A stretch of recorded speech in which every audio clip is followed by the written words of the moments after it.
En quelques mots, la nature du ministère est de servir Christ pour la croissance des saints.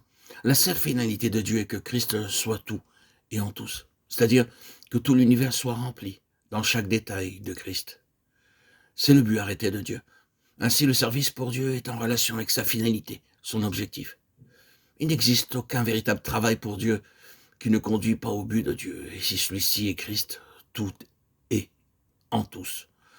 Le service est lié par ceci, à savoir qu'il en découle une croissance de Christ, un développement en Christ, un ministère de Christ, de sorte que, dès la toute première étape dans la vie d'un enfant de Dieu, il est question de recevoir Christ.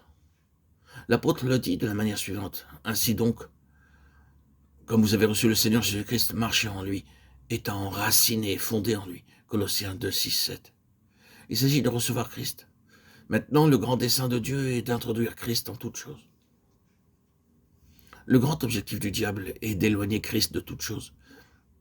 Et il tentera de le faire de toutes les manières possibles et inimaginables, même à vous faire croire que Christ a été reçu quand ce n'est pas le cas, afin de vous détourner et vous diriger vers une autre voie avant que la chose se produise réellement. Il est d'une importance cruciale d'être sûr que Christ est vraiment en nous. Une fois qu'il l'est, Dieu possède un ancrage en lien avec son but final. Mais c'est à ce solide fondement que l'ennemi s'oppose par tous les moyens depuis toujours. Il est question de recevoir Christ, pas une vérité, pas une doctrine, pas un credo, pas une tradition, mais la personne vivante. C'est l'unique espérance de la gloire. Christ en vous, l'espérance de la gloire. Colossiens 1, 27.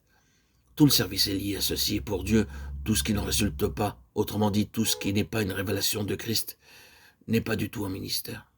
Et à partir du moment où Christ est reçu en premier, administré dans le Saint-Esprit, introduit dans l'être, tout ministère a pour objet d'accroître la mesure de Christ, afin que la stature spirituelle, qui est celle de Christ, grandisse et se développe.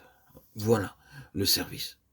Ce n'est pas une question de beaucoup d'œuvres pour le Seigneur ou de diverses activités ayant un caractère chrétien. Tout est ramené à ceci. Une révélation de Christ lui-même, et notez-le, seul le Saint-Esprit peut le réaliser. Il est l'Esprit de Jésus, et cette désignation signifie que recevoir en nous le Saint-Esprit, c'est recevoir Christ.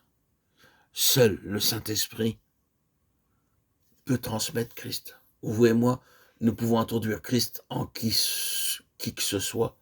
Il appartient au Saint-Esprit de le faire. En conséquence, tout notre service doit être sous la puissance du Saint-Esprit, car c'est uniquement de cette manière que Christ est apporté. Le ministère, le service sera mesuré par le degré de Christ que nous aurons à prêcher.